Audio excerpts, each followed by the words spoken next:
Allah katakan, "Lau anzalna hadzal Qur'an 'ala jabalin la ra'aitahu khashi'an mutasaddian min khasyatillah." Seandainya Al-Qur'an ini kami turunkan kepada gunung, maka engkau akan melihat ya Muhammad, gunung itu akan tunduk, gunung itu akan terpecah belah min khasyatillah, karena takutnya mereka kepada Allah Subhanahu wa taala. Kemudian Allah katakan, "Wa tilkal amsalun nadribuha lin-nasi la'allahum yatafakkarun." Kami buat permisalan ini kepada manusia agar mereka berpikir. Kemudian ulama besar Abu Hayyan Al-Andalusi mengatakan bahwa ayat ini sesungguhnya adalah merupakan celaan bagi manusia yang keras hati, manusia yang tidak mau tunduk kepada Al-Qur'anul Karim, manusia yang tidak mau menjadikan Al-Qur'anul Karim sebagai aturan-aturan kehidupan mereka. Sementara gunung saja tunduk, gunung saja terpecah belah ketika seandainya Al-Qur'an ini diturunkan kepada mereka.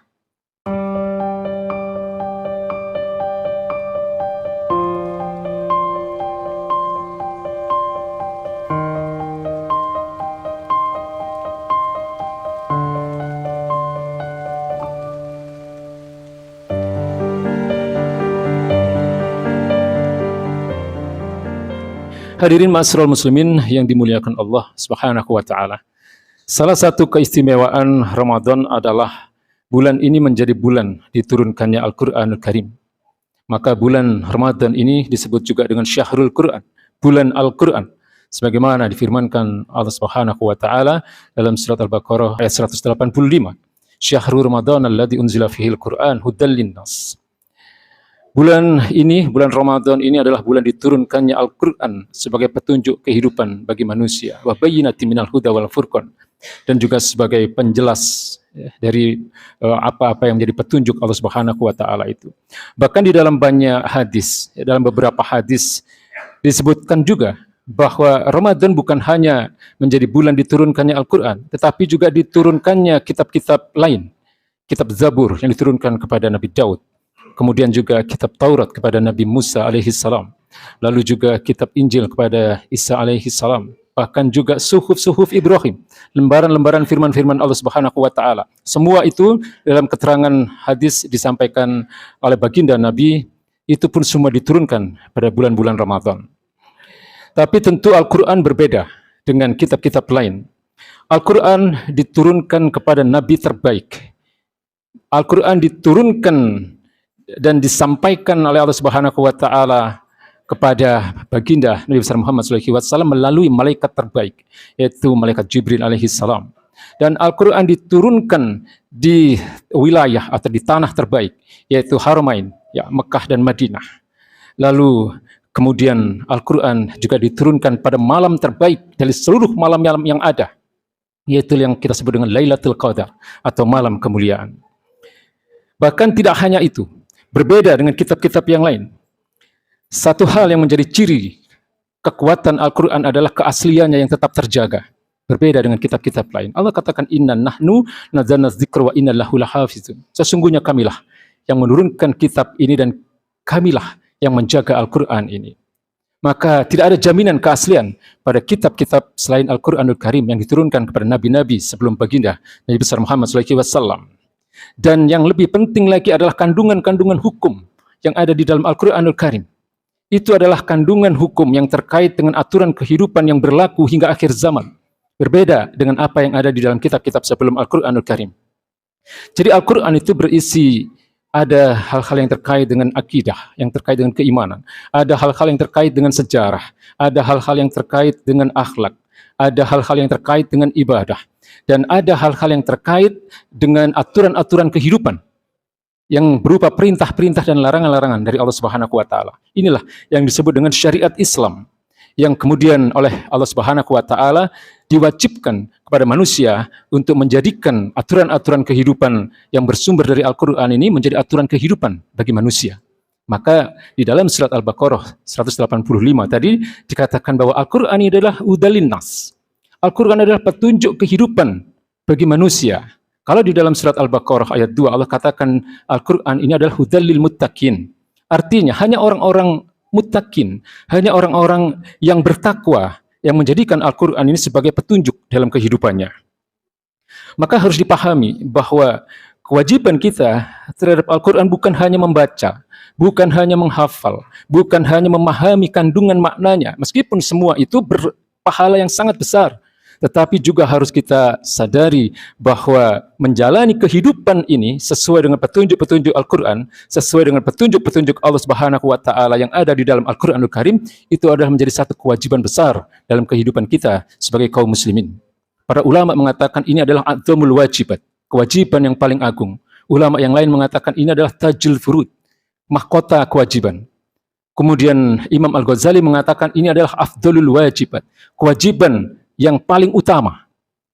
Hadirin ma'asyiral muslimin yang dirahmati Allah Subhanahu wa Ta'ala. Dan inilah yang sesungguhnya merupakan jalan keselamatan bagi manusia, baik dalam kehidupan di dunia ini maupun di akhirat kelak.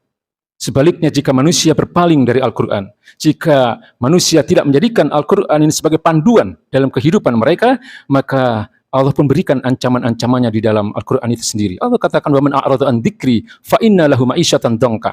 Barang siapa berpaling dari Al-Quran, barang siapa tidak menjadikan Al-Quran ini sebagai aturan dalam kehidupan mereka, فَإِنَّ لَهُ مَعِيشَةً ضَنْكًا. Maka baginya penghidupan yang sempit. Baginya akan terjadi berbagai penderitaan di tengah-tengah mereka. Jadi Allah itu Maha Pemurah. Allah tunjukkan jalan yang benar dan Allah tunjukkan jalan yang batil. Ya, ada yang disebut dengan jalan fujur dan ada yang disebut dengan jalan takwa. Ya, ada jalan yang akan mengantarkan manusia kepada nerakanya Allah Subhanahu wa Ta'ala dan ada jalan yang akan mengantarkan manusia kepada surganya Allah Subhanahu wa Ta'ala. Jadi, kalau hari ini kita melihat ada satu masyarakat atau satu negara atau satu wilayah di mana di situ terjadi banyak kerusakan-kerusakan, pasti ada yang salah dalam aturan berkehidupan mereka. Pasti kehidupan mereka tidak diatur oleh aturan-aturan yang datang dari Allah Subhanahu wa Ta'ala. Ya, perekonomiannya rusak, perekonomiannya penuh dengan hutang-hutang ribawi yang menggunung. Kehidupan masyarakatnya dipenuhi dengan berbagai kemaksiatan. Orang tidak lagi malu untuk melakukan kemaksiatan secara terang-terangan.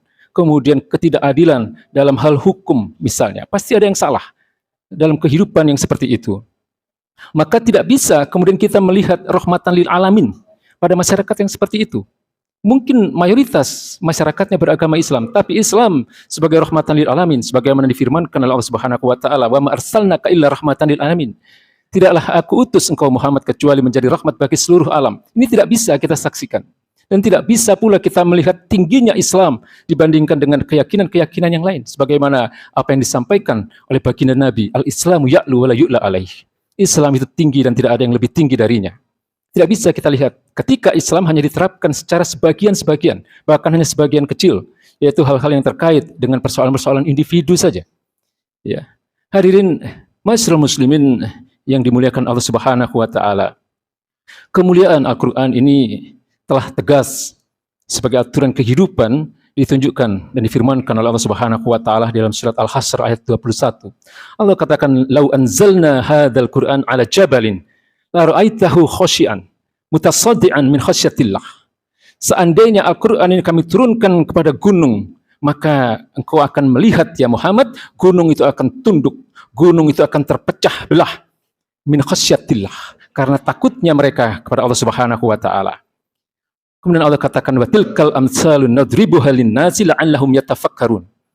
Kami buat permisalan ini kepada manusia agar mereka berpikir. Kemudian ulama besar Abu Hayyan Al-Andalusi mengatakan bahwa ayat ini sesungguhnya adalah merupakan celaan bagi manusia yang keras hati, manusia yang tidak mau tunduk kepada Al-Qur'anul Karim, manusia yang tidak mau menjadikan Al-Qur'anul Karim sebagai aturan-aturan kehidupan mereka. Sementara gunung saja tunduk, gunung saja terpecah belah ketika seandainya Al-Quran ini diturunkan kepada mereka. Hadirin ma'asyiral muslimin yang dirahmati Allah Subhanahu wa Ta'ala. Maka kalau kita lihat di dalam surat Al-Baqarah ayat 183 yang hampir setiap kali disampaikan oleh para ustadz di bulan Ramadan ini, kata kutiba, ya ayyuhalladzina amanu kutiba alaikumusiyam, itu tidak hanya ada di dalam ayat yang terkait dengan puasa. Allah juga menggunakan kata kutiba ini dalam perintah yang terkait dengan hukum. Misalnya ketika Allah berfirman, "Ya ayyuhalladzina amanu kutiba alaikumul qisas." Ya, tentang wajibnya manusia menerapkan hukum qisas misalnya. Kutiba alaikumul qital. kewajiban berjihad. Ini juga menggunakan kata kutiba. Dan kata la'allakum tattaqun, agar kalian bertakwa, itu juga bukan hanya ada di dalam ayat yang terkait dengan puasa. Ya, dalam ayat yang terkait dengan perintah qisas tadi juga diakhiri dengan la'allakum tattaqun. Ya, dalam perintah-perintah yang sifatnya wajib, biasanya Allah kaitkan itu dengan ketakwaan. Watazawwadu, berbekallah kalian. Ya, ayat ini memang terkait dengan haji. Tetapi ayat ini sebenarnya juga secara luas dimaknai berbekallah kalian dalam kehidupan di dunia ini, ya, dan dikatakan kemudian oleh Allah Subhanahu wa taala, wa khairaz zadi taqwa, dan sebaik-baik bekal itu adalah takwa. Dan kemudian di dalam surat Al-Baqarah ayat 21, seruan untuk bertakwa kepada Allah Subhanahu wa taala, untuk tunduk setunduk-tunduknya kepada Allah Subhanahu wa taala ini bukan hanya diserukan kepada orang-orang beriman, tetapi juga ditujukan kepada seluruh manusia. Ya ayyuhan nas, u'budu rabbakum alladzi khalaqakum walladzina min qablikum la'allakum tattaqun. Wahai manusia, sembahlah Allah, beribadahlah kepada Allah, tunduklah kalian kepada Allah setunduk-tunduknya, taati semua perintahnya, jauhi semua larangannya. Alladzi khalaqakum walladzina min qablikum, dialah yang telah menciptakan kalian dan orang-orang sebelum kalian, la'allakum tattaqun, agar kalian bertakwa. Jadi la'allakum tattaqun ini menunjukkan bahwa orang-orang yang bertakwa itu hanyalah orang-orang yang mempunyai ketundukan yang total kepada Allah Subhanahu wa taala. Artinya, kewajiban puasa, kewajiban qisas, kewajiban jihad, dan kewajiban-kewajiban lain itu semua mempunyai nilai yang sama. Hanya saja kalau puasa itu adalah kewajiban yang sifatnya individual, ya, kewajiban yang sifatnya kita sebut dengan fardhu ain. Tetapi untuk qisas, untuk jihad, untuk menerapkan ekonomi Islam, misalnya menerapkan hukum-hukum Islam, ini hukumnya adalah fardu kifayah. Kewajiban yang sifatnya jama'i, kewajiban yang sifatnya kolektif, kewajiban yang hanya bisa terwujud ketika ada persatuan umat Islam. Hadirin ma'asyiral muslimin yang dirahmati Allah Subhanahu wa taala, maka Ramadan kali ini harus menjadikan momentum bagi kita untuk bukan hanya sekedar memahami agama ini, untuk bukan hanya sekedar membaca, menghafal ayat-ayat Al-Qur'an, tetapi juga harus menjadi momentum bagi kita untuk menumbuhkan kesadaran di tengah-tengah kita bahwa hidup ini hanya akan selamat dunia akhirat ketika kita menjadikan Al-Qur'an itu sebagai aturan dalam kehidupan kita. Lalu raihlah pahala yang demikian besar ketika kita kemudian berupaya untuk menghidupkan ayat-ayat ini di atas muka bumi ini. Tumbuhkan kesadaran itu di tengah-tengah kita. Tumbuhkan kesadaran bahwa hidup ini harus diatur oleh Al-Quran di tengah-tengah keluarga kita, di lingkungan kita. Ya, karena hanya satu lingkungan atau bahkan satu negara yang menerapkan Al-Quran lah negara itu, ya, ataupun manusia itu atau masyarakat itu akan diberikan keberkahan oleh Allah Subhanahu wa taala. Walau anna ahlal qura amanu wa taqaw la fattahna alaihim barakatim minas sama'i wal ardh. Sekiranya penduduk negeri-negeri itu beriman, maka mereka akan diberikan keberkahan oleh Allah Subhanahu wa taala, akan dibuka pintu keberkahan oleh Allah Subhanahu wa taala baik dari langit maupun dari bumi. Barakallahu li wa lakum fil Qur'anil azim wa nafa'ani wa iyyakum bima fihi minal ayati wa dzikril hakim. Innahu ta'ala jawadun karim, raufur rahim fastaghfiruhu innahu huwal ghafurur rahim.